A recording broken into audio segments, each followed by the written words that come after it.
Okay, so now we have Jane Foster Valkyrie issue number 1. Why?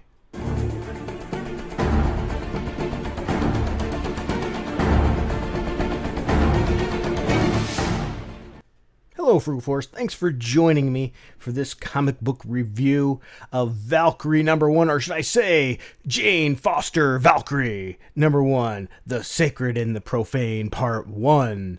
The writers of this is Jason Aaron and Al Ewing. So, I actually have a little bit of hope because Al Ewing's been really killing it on the Immortal Hulk. The artist is Cafu. I hope I'm pronouncing that right. I don't mean to butcher it intentionally, but I have that habit of doing it. And the color artist is Jesus.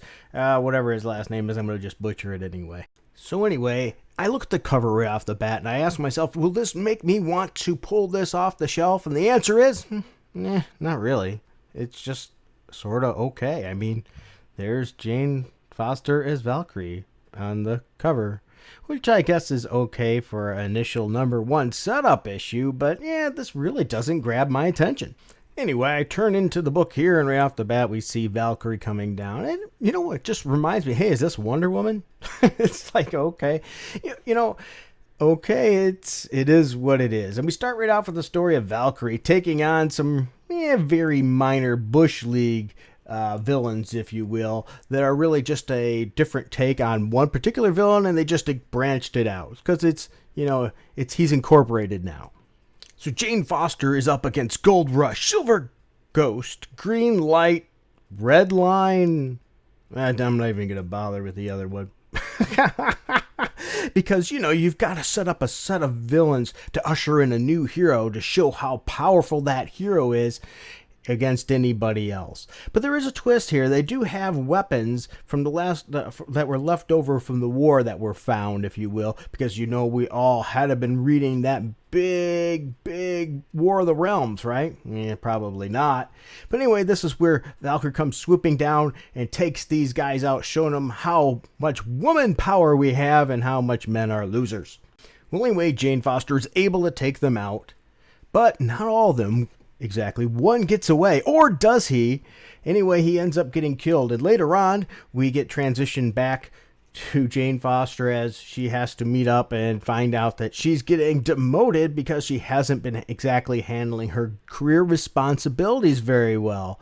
Because, that's a tough job. So anyway, she gets demoted to Morg's assistant. And this is where the story grows even deeper. This is where the depth starts going on this first issue to actually create a plot.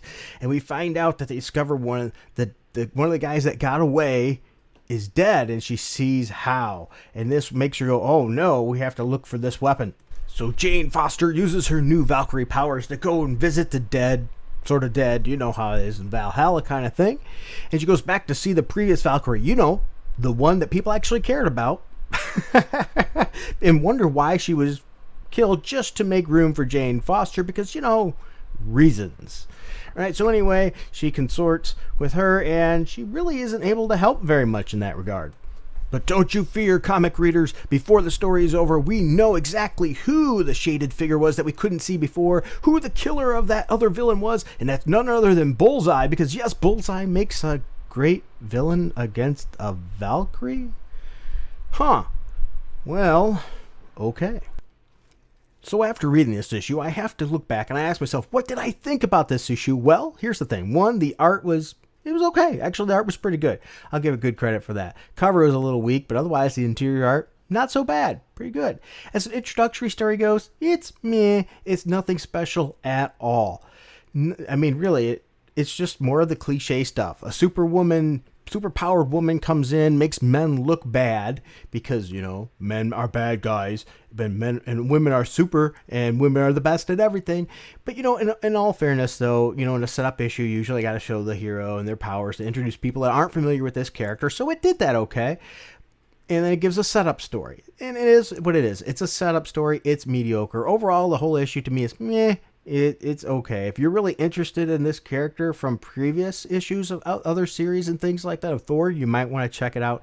If you're not, you might want to hold off. Let's wait till we get a whole story arc and see if this comic's actually worth anything or if it's just going to be male-bashing tirade. Because overall, when I get done with reading this issue, only thing I can really ask myself is, why? That's my thoughts when I read it. Why? Why did you make this? They took a character, a pre-existing Valkyrie that was already had some backstory and somewhat fleshed out and could have done a lot with, and killed her off to make room to cram Jane Foster into another hero role. Because, giving her Thor's job didn't pan out so well. As much as Marvel wants to act like it did and everybody loved it, they didn't. The numbers didn't really support it. The sales weren't that wonderful either. But here's another reason I ask why. We got a Thor movie coming out with Jane Foster, and if this continues during that period of time, there's going to be another disconnect between MCU and comic book readers. So if somebody sees that movie and goes, oh, I want to read about Jane Foster Thor, and you look at it and go, well, Jane Foster isn't Thor anymore, or is she going to be Thor again by then? This shows the problem that Marvel seems to have. They're not lining up with the MCU. They're not using their marketing potential as good as they could or should be doing, and they're really blowing a lot of opportunities, and then they pump out subpar comic books like this. Well, that's my thoughts, not yours. I would love to hear your thoughts. Let me know in the comments what you think about this issue if you read it, or if you're even going to bother giving it a try. And until next time, keep it frugal. Thanks for sticking with me through this. If you don't mind and you enjoy videos like this, please be sure to hit that like and subscribe. And even bigger, hit that notifications bell, because evidently that means a lot. Also, if you find yourself in the position that you can help the channel and you want to, you say, hey, I like this stuff. If you don't mind, go down to the info bar down below. We have a link for our Patreon, which you can join our Patreon for as little as $1 a month, which gets you special posts that are only for the patrons. So sometimes I do Frugal Force videos that are patron only, or special versions of videos. I also do random Frugal Force giveaways where I just take a random person out there with a random number generator. It selects who it is, and I send them stuff, whether it be games or comic books or both, whoever knows. And sometimes I even just ask you guys questions or shoot up a message, and I greatly appreciate you checking those out. Also, if you find that maybe that's not for you, you don't like Patreon, we have it in the info bar as well, a Streamlabs link there where you can click on that and just give a one-time donation, and that helps the channel. All those proceeds are going right back into the channel to help Little Frugal and I and his sister, the American Dream, my wonderful little girl, and our family continue to have fun doing this and sharing this with you. All right, thank you very much. Thank you, subscribers. Thank you for all the ones who have stuck it out with me this long, and all the new ones that have joined on too. Thank you. We greatly appreciate it. And don't be afraid to leave a message in the comments section too. We love to read them. All right, thanks, and until next time, keep it frugal.